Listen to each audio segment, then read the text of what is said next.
بسم اللہ الرحمن الرحیم۔ شروع کرتا ہوں مہربان خدا کے نام سے جو تمام مخلوقات کا پالنے والا ہے۔ صرف وہی ہے جس کی ذات اقدس سجدوں کے لائق ہے۔ رسول اکرم حضرت محمد صلی اللہ علیہ وآلہ وسلم نے ارشاد فرمایا، تباہ کر دینے والی چیز اللہ تعالیٰ کے ساتھ کسی کو شریک ٹھہرانا اور جادو کرنا کرانا، یہ سب سے تباہ کن اعمال میں سے ہے، اس لیے اس سے بچتے رہو۔ حضرت محمد صلی اللہ علیہ وآلہ وسلم نے فرمایا، جس نے غیر اللہ کی قسم اٹھائی اس نے شرک کیا۔ خبردار، اللہ تعالیٰ نے تم کو اپنے باپوں کی قسم اٹھانے سے سختی سے منع فرمایا ہے۔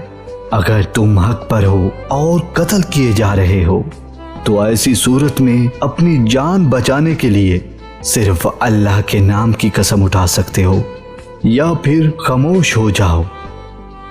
آپ صلی اللہ علیہ وآلہ وسلم نے فرمایا، اے عبداللہ، میں نے سنا ہے کہ تم دن کو روزہ رکھتے ہو اور رات کے وقت نماز میں کھڑے رہتے ہو۔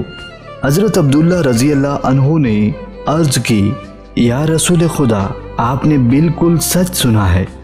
تو جواب میں آپ صلی اللہ علیہ وآلہ وسلم نے فرمایا، تم ایسا مت کرو، بس روزہ رکھو اور ناغہ بھی کیا کرو، عبادت کرو اور نیند بھی کیا کرو، کیونکہ تمہارے بدن کا بھی تم پر حق ہے اور تمہاری آنکھوں کا بھی تم پر حق ہے، تمہاری بیوی کا بھی تم پر حق ہے، تمہارے مہمانوں کا بھی تم پر حق ہے۔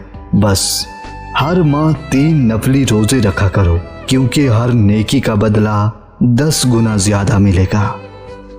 اللہ تعالی ہم سب مسلمانوں کو احادیث نبوی پر عمل کرنے کی توفیق عطا فرمائے اور ہمیں اس قابل بنا دے کہ بروز محشر نبی کریم صلی اللہ علیہ وآلہ وسلم کے ہاتھوں سے جام کوثر نصیب ہو جائے۔